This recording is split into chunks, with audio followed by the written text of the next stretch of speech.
네, 안녕하세요. 박중사입니다. 2024년 7월 24일 수요일 장마감 리뷰 방송 하도록 하겠습니다. 현재 시간 저녁 8시 38분 지나고 있고요. 나스닥은 1.1% 하락하고 있고 우리 야간 선물은 0.5포인트 정도 상승해서 거래되고 있습니다. 자, 오늘 장 우리 증시 생각보다 잘 선방해준 그런 모습입니다. 상대적으로요. 미국 증시 분위기가 조금 더 안 좋았죠. 현재도 나스닥은 1% 넘는 하락을 보임에도 우리 야간 선물은 반대로 올라와 있는 모습입니다. 오늘 우리 장 수급이 외국인 중심으로 굉장히 견고한 흐름을 보였는데, 자, 어떤 상황이 전개가 되었는지 지금부터 하나씩 짚어보도록 하겠습니다. 자, 우선 오늘 개장 전 체크 사항이었습니다. 이제 미국장이 전일 종료되고 테슬라 실적 발표가 있었죠. 테슬라가 실적 발표를 하면서 시간에 급락을 했습니다. 2분기 실적 부진을 사유로 나스닥 선물이 0.6% 하락할 때 우리는 우리 증시가 출발했고요. 생각보다도 더 낮은 시가가 형성되면서 0.7%대 하락 출발 380.25에서 출발하는 모습을 보였습니다. 그러더니 아침에 380을 순간적으로 깨고 379 부근까지 향했다가 터닝을 하는 모습이 나왔죠. 379는 정말 중요한 이번 시장의 판단 자리가 됩니다. 삼성전자 이슈에 주목을 해야 했고요. 아침에 장 전에 4세대 HBM에 대한 엔비디아 퀄테스트 통과 소식이 들림과 동시에 5세대 HBM3 E에 대해서는 미통과다 라는 소식도 같이 들렸습니다. 그래서 그에 따른 혹시나 삼성전자의 선물 슈퍼게이미의 물량이 바뀌는지 한번 추적해보자. 또 오늘 개장 전 체크 사항이었고요. 결과적으로는 4세대 통과 소식은 삼성전자가 기다리던 소식이나 그동안 대만 등 주변국들의 선제적인 보도를 통해 일부 노출된 점이 그 효과를 상쇄시켰으며, 하필 오늘 아침 분위기가 썩 좋지 않을 때 5세대 HBM3E의 불합격 소식과 함께 나오면서 결국에는 종가까지 2%대 하락을 하게 되었습니다. 슈퍼개미 물량은 크게 빠져나가지 않고 대부분 유지 중인 상태고요. 환율 체크는 이제 1383원대 거래되며 최근 약간의 조정을 보이고 있지만 장기적으로는 상승 추세가 유지되고 있습니다. 그다음 바이든 대선 후보 사퇴 관련 대국민 연설이 예정이 되어 있는데 전일 바이든 위독 찌라시는 결국엔 사실이 아닌 것으로 밝혀졌죠. 그래서 찌라시는 정말 확인되기 전까지는 단순히 찌라시로 받아들여야 될 것 같습니다. 자, 미국 실적 발표 잠깐 짚어볼게요. 테슬라 실적 은 주당 순이익이 0.52달러로 예상치 0.62달러를 크게 하회했습니다. 그러면서 시간에 현재 지금 8% 급락해 있는 상태고요. 나스닥이 1% 하락을 만드는 가장 큰 영향을 미치고 있습니다. 알파벳 실적은 주당 순이익은 1.89달러로 예상치 1.84달러를 상회했지만 저조한 유튜브 광고 매출 등이 부각되며 시간외에서 3% 하락한 상태입니다. 세 번째, 미국 정부의 국채 바이백 일정이 이번 주를 끝으로 종료됩니다. 이거는 제가 2달 전부터 계속 수차례 마감 리뷰 영상 및 장중 라이브 영상 장중 라이브 영상 그리고 정혜연 방 구독자 방 등을 통틀어서 수차례 반복을 해드린 내용이죠. 5월 말부터 7월 넷째 주까지 약 2달간 국채 바이백 일정이 종료됩니다. 미국 증시의 유동성 공급이 제한된다라는 소리고요. 이 시기를 미국 정부가 설정한 사유는 유동성 공급 효과는 즉 곧 인플레이션을 유발시키죠. 그래서 인플레이션을 유발시킬 때까지의 시차가 약 4개월에서 5개월 정도로 추정되기 때문에 결국에는 7월 넷째 주까지 유동성을 공급하면은 대선 전까지는 인플레이션 효과가 나타나지 않는다라고 생각을 하기 때문에, 그렇게 계산을 했기 때문에 딱 요 시기로만 설정한 겁니다. 미국 정부는 이례적으로 재정 흑자가 아님에도 2002년 이후 처음으로 22년 만에 국채 바이백 방식을 통해 시중의 유동성을 5월 말부터 2달간 공급해왔고요. 이로써 시장은 약 2달간 바이 더 딥 현상이 강하게 나타나서 추가 상승 랠리를 보일 수 있었으나 일정 마감을 앞두고는 점차 그 효과가 약해질 수 있음을 미리 말씀을 드렸었죠, 지난달에. 그래서 7월 11일부터는 실제로 미국 증시는 조정장에 접어들면서 힘이 약해졌고 딱 이 시기입니다. 이제 그 일정이 마감이 이제 얼마 안 남은 상태부터는 점점 힘이 약해집니다. 이제 은행 등 주요 기관들은 이제 돈이 들어온 상태에서 그동안 증시에 자금을 공급해 왔는데 이제 일정이 얼마 안 남았으니까 그거를 그 상태가 위축될 수밖에 없겠죠. 그래서 7월 달이 되면은 조금 이제 후반부로 갈수록 조심해야 된다라는 말씀을 드려왔었습니다. 그래서 종료 시기가 되니까 표면적으로는 미국 대선 불안감, 불확실성 및 실적 우려 등에 의해 자금이 빠져나가기 시작했습니다. 실제로는 고점부터 자금이 빠져나갔으나 그동안은 받쳐주던 돈이 있었던 거죠. 이제는 그 믿음이 사라지게 되니까 미국 정부의 주도하에 유동성이 시중에 돈이 공급되는구나라는 믿음이 깨지기 시작하는 거죠. 그렇기 때문에 먼저 이탈하는 힘이 더 세지는 겁니다. 그래서 지금도 오늘 떨어지는 것도 받아주는 힘들이 약한 것을 점점 확인할 수가 있고요. 일정 종료 후에 옐런 장관이 대선 전에 증시가 휘청일 경우 미국 재무부 일반 계좌 즉 TGA를 활용해서라도 유동성을 공급해서 시장을 살리겠다라는 과거의 발언대로 이제 8월 이후에 시행할지 주목됩니다. 이걸 시행하는 경우 좀 무리가 있더라도 증시는 그래도 조금 대선 전까지 다시 회복되면서 혹은 더 상승하면서 마감할 수도 있겠죠. 그러나 여기에 대한 책임은 대선 이후에 청구서로서 다가오게 될 겁니다. 그래서 요거는 오히려 나중에 더 시장을 악화시키는 원인이 될 수 있으니까 요걸 진짜 시행하는지 한번 주목해 보셔야 되겠고요. 지금까지의 인플레이션 유발 조치로도 나중에 대선 이후에 청구서가 두려운 상태입니다. 게다가 해리스 부통령의 현재 정책 방향은 향후 바이드노믹스보다 훨씬까지는 아니고 더 강한 인플레이션 유발 인플레이션을 일으킬 수 있는 상태이기 때문에 조금 조심을 해야 될 것 같긴 합니다. 내년도가. 그다음에 우리 증시로 이제 넘어와서 짚어보도록 하겠습니다. 현물입니다. 강세 섹터는 오늘 바이오 제약이 상당히 강했습니다. 어게인 코로나 주들이 오늘 많이 움직였죠. 그다음 비만 치료제 등이 오늘 시장을 주도했습니다. 그리고 화장품이 바이오에 이어서 좀 강세를 보였고요. 방산주가 한화 시스템을 중심으로 오늘 강한 모습을 보였습니다. 시간외로는 우크라이나 재건, 데모나 현대 에버다임이었나요? 그 다음에 오늘 상한가 SY 스틸텍이 상한가를 갔죠. 뭐 이런 종목들이 오늘 강했고요. 약세 섹터로는 삼성전자의 약세 속에 반도체 지수 그리고 2차 전지가 오늘도 좋지 못했네요. 장 초반에는 조금 반등하나 싶었더니 결국에는 에코프로 비엔과 에코프로는 또 내려갔고 에코프로 머티는 3.5% 하락했네요. 그 다음에 KB금융 중심으로 금융주들이 오늘 고가에서 물량이 조금 나왔습니다. 코스닥 지수는 차트 보겠습니다. 코스닥 지수는 오늘도 바이오 제약 중심으로 상승을 만들면서 480 2평 장기 2평 돌파를 시도했으나 결국 저항에 막히고 마감했죠. 그래서 이틀째 자리를 안착하는 것을 실패했습니다. 그래서 단기간에 이 자리를 돌파하고 안착에 실패하면 아랫 공간이 열리기 쉬운 위태로운 모습이 됩니다. 현재도 사실 꽤 빠졌잖아요. 현재 지금 38.2, 382 자리까지 걸쳐 있는 상태가 되고 있습니다. 자, 이 자리죠. 이제 앞으로 여기가 뚫리면 800선이 무너지면 23.6자리인 779부근까지 가볍게 움직일 가능성이 높기 때문에 그 부분을 주목하셔야 될 것 같고요. 이제 코스피로 넘어와서 장중 체크 사항입니다. 계단식 매물 공백을 고려한 라인을 계속 체크를 해야겠다라고 말씀을 드렸습니다. 거의 암기하셨죠? 400, 396, 388, 383. 그 다음에 최근에 생성된 380에서부터 가장 중요하다고 말씀드린 379.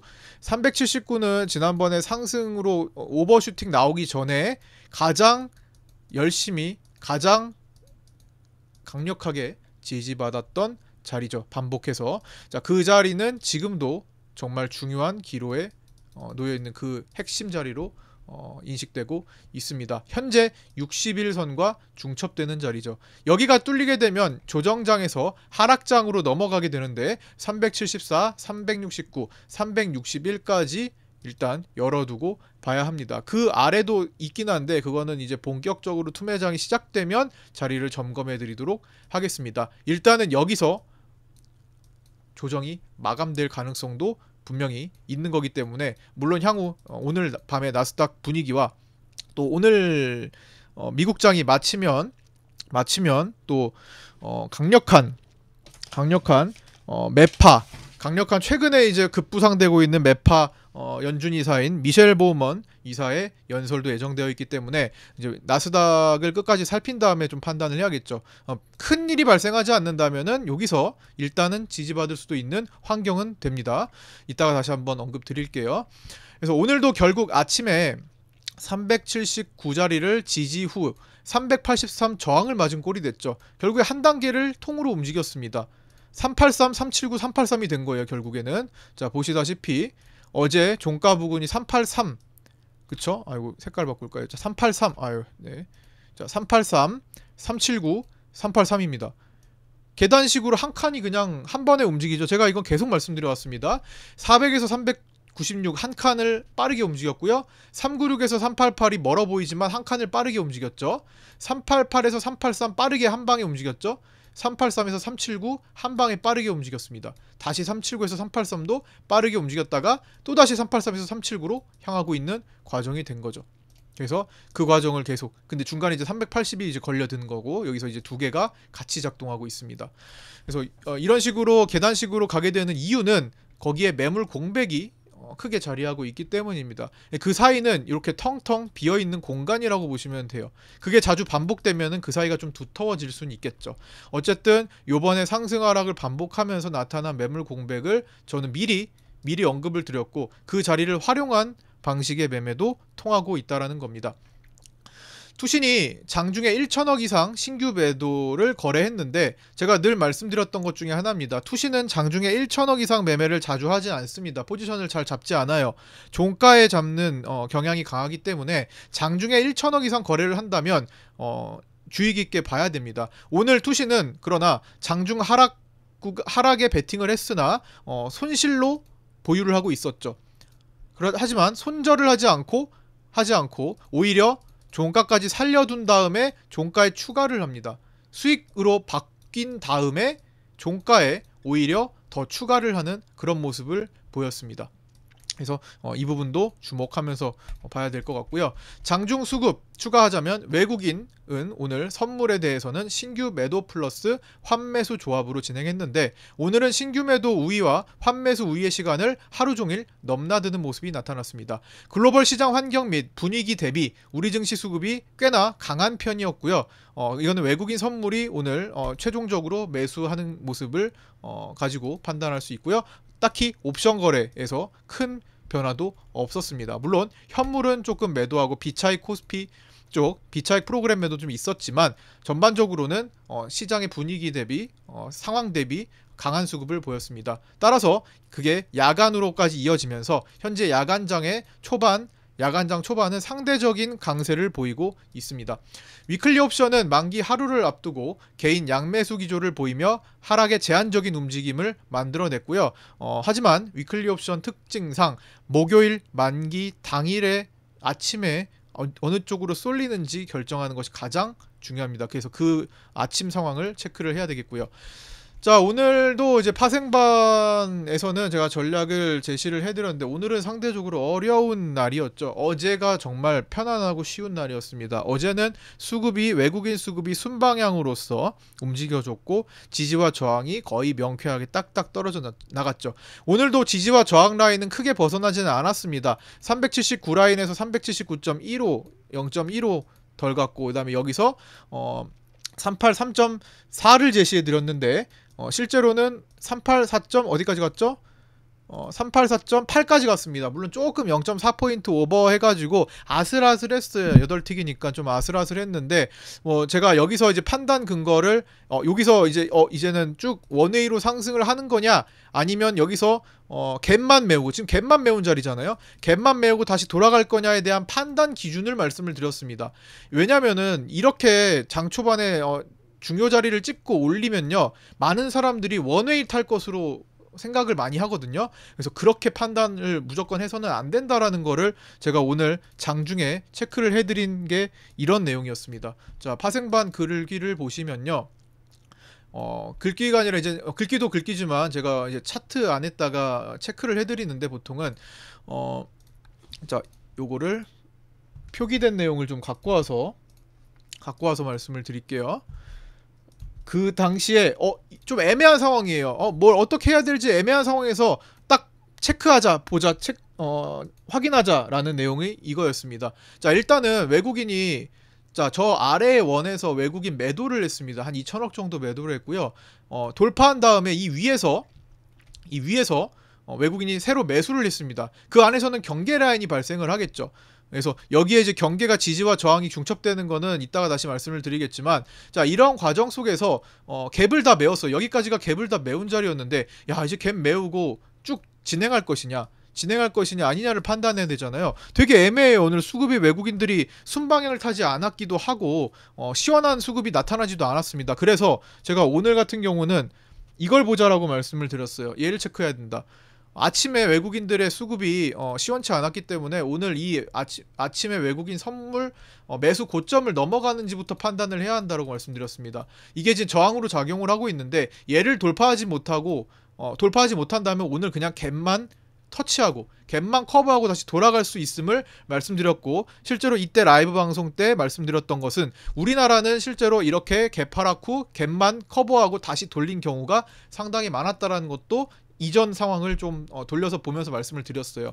근데 실제로 보시면 그 이후에 자, 수급이 어떻게 됐습니까? 여기서 넘어가지 못했죠. 그 당시 시간에 넘어가지 못했습니다. 그럼 뭐예요? 돌파 안착으로 랠리가 아니구나.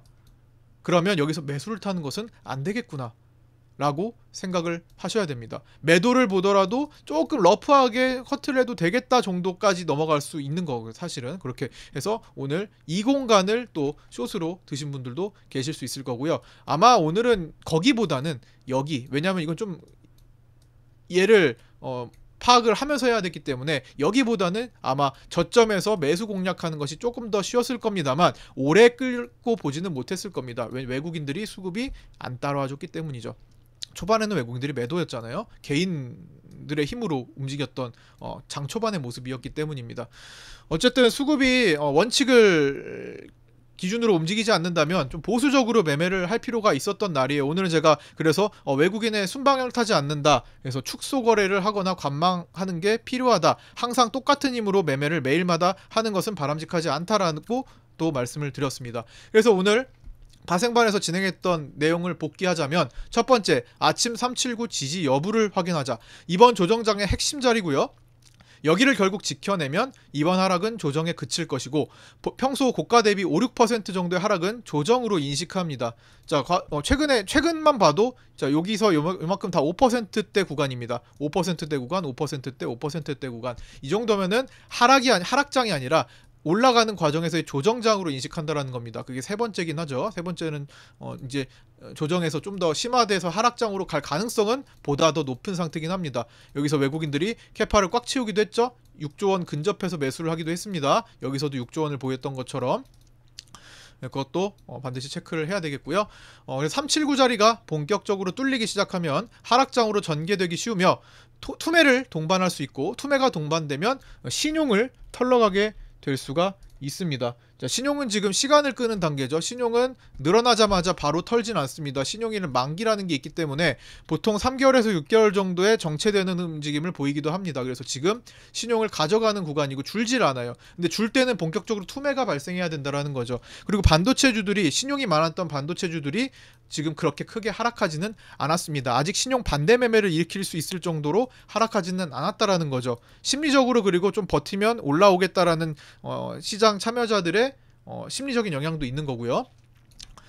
그래서 현재 이제 코스피 반도체 중심의 신용 비율이 높은 상태라서 이거를 털러 갈지 앞으로 주목이 됩니다. 어쨌든 결과적으로 몇 개월 내에 털기는 해야 돼요.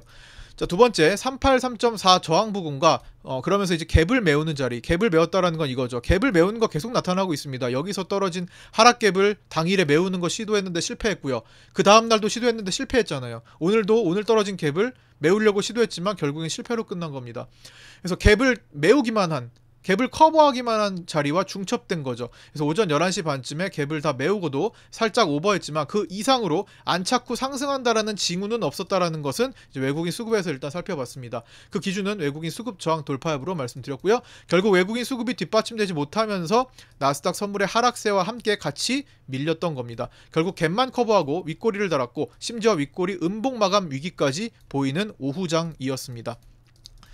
지지와 저항의 기본기가 중요했는데요. 지지 라인은 이탈되면 저항 효과가 있고 저항 라인은 돌파되면 지지 효과가 있다는 것은 정말 매매 트레이딩의 기본 중의 기본입니다. 그래서 반복해서 지지와 저항을 두들기게 된다면 이탈 혹은 돌파 가능성이 높아지는 것 또한 체크를 해야 되겠고요. 오늘 제가 중요하게 언급드렸던 파생방뿐만 아니라 라이브 방송 중에도 언급드렸던 건 여기서 아침에 저항을 받았던 자리 돌파를 한 자리가 나중에 지지 역할을 또 합니다. 물론 살짝 이탈되면서 추세를 형성했지만 결국에는 그 부분에서 크게 벗어나지는 않았죠. 그 다음에 다음 단계로 여기서 돌파했던 자리가 다시 지지력을 만듭니다. 지지가 여기서 한번 장대음봉으로 이탈하면서 여기서 저항을 만들었죠. 여기서 거의 한 틱도 틀리지 않았죠. 그래서 지지와 저항 라인이 계속 중첩되는 걸 반드시 살피면서 해야 스캘핑, 장중 스캘핑을 하시는 분들이 특히 이런 것들을 활용하기 용이하실 겁니다. 특정 자리들, 그래서 어제와 같은 경우도 이 자리가 이렇게 이탈한 자리가 나중에 고스란히 또 저항을 받는 거 다 계속 반복해서 나오고 있는 내용이에요. 이거는 기본 중에 기본이니까 앞으로도 많이 꼭 참고해서 적용을 하셔야 됩니다. 자, 여덟 번째 이제 종가입니다. 투신이 코스피 선물을 잠깐 종가로 가기 전에 이제 그렇게 해서 파생반에 업로드해 주신 분들 그리고 보내주신 분들 이렇게 언급을 좀 드릴게요. 뭐 이렇게 주시는 정보를 바탕으로 이익을 보셨다는 분들 거북이 걸음으로 잘 따라가고 있습니다. 올려주셨고요. 그 다음에 이렇게 매매 첫날이라 53만원 수익 나셨다 이렇게 톡 남겨 주신다라는 분도 계셨고요. 그 다음에 이제 18만원 캡처해서 이렇게 올려주신 분, 그 다음에 45만원, 그 다음에 우리 요즘에 최근에 가장 잘하고 계시는 우리 미남님 1056만원의 큰 수익 나셨습니다. 모두 축하드리고요. 저 또한 여러분들의 수익을 위해 조금 더 분발하도록 하겠습니다. 올려주셔서 감사합니다. 자, 종가 이어가겠습니다. 오늘 투신이 코스피 선물을 약 1800억 정도 신규 매도를 추가하면서 마감했습니다. 외국인이 코스피 선물을 약 700억 정도 당일 신규 매도를 축소하면서 마감했고요. 이거는 이제 위로 땡기면서 마감했습니다. 종가는 외국인이 땡긴 꼴이 됐고요. 지금 야간 선물이 강한 것과도 연관이 되고 있는 것 같습니다. 총합 1381억 원의 매수로 롤오버 포함 외국인 선물 누적 매수는 3조 3천억 선에 지금 올라와 있고요. 삼성전자 주식 선물 슈퍼개미 대량 매수분은 대부분 손실이죠. 지금 뭐 82,000원 선까지 내려왔으니까 계약당 거의 한 3,500원 정도의 손실이 발생하고 있는 것으로 보이면 이게 거의 한 300억 이상의 손실일 것 같거든요. 큰 손실을 보고 있는 걸로 추정되고 그러나 홀딩을 유지하고 있습니다. 그래서 결국에는 이번에 핵심은 이 삼성전자 개인 선물 물량이 손절이 되는지 여부입니다. 이게 손절이 되어야 시장이 풀릴 가능성이 높아지고 있습니다. 자, 보시면 이 미결제 약정이 364만 계약대를 보이고 있는데 역사적으로 있었던 일이 아니에요. 제가 체크한 기준으로는 제가 이제 수급을 확인한 역사 이후로는 이랬던 적이 없었던 것 같습니다. 보통 일반적으로 한 이 정도 미결을 보이는데 한 2, 30만 많아봐야 3, 40만 선에서 보통 움직이는데 7월 5일부터 본격적으로 미결이 확 늘기 시작했죠. 여기 보시면 그래서 그때부터 슈퍼개미가 강하게 시장에 개입을 했고 360만, 370만 계약의 미결제를 지금 보이면서 삼성전자에 대한 거의 슈퍼게임, 빅게임이 벌어지고 있는 겁니다. 만기는 8월 8일이고요. 슈퍼게임은 롤오버를 할 가능성도 있긴 하겠죠. 일반 대중개미는 잘 하지 않는다고 하더라도 어쨌든 이 대규모 싸움이 끝나야 됩니다. 근데 슈퍼개미가 지금 상승으로 자신들의 힘을 더 쓰지 못하고 손실 구간에 머물러 있는 것을 보니, 그리고 특히나 엔비디아 퀄테스트 통과 소식에도 힘을 못 쓰는 걸 보니 슈퍼개미의 자금이 떨어지지 않았나 싶기도 합니다. 그렇기 때문에 손절이 나와야지 풀릴 수 있다라고 판단하는 겁니다. 처음에는 슈퍼개미가 힘을 써가지고 끌어올려서 수익 청산을 하는 것을 기대했지만 상황을 보니까 슈퍼개미가 끌려다니고 있는 모습이 나타나고 있죠. 그렇기 때문에 지금 자금이 부족할 수도 있겠구나. 특히나 삼성전자로 슈퍼개미가 지금 강력하게 대량 매수가 들어온 이후로는 슈퍼개미와 왕개미의 옵션에 들어오는 슈퍼개미 왕개미 형이 보이질 않고 있어요.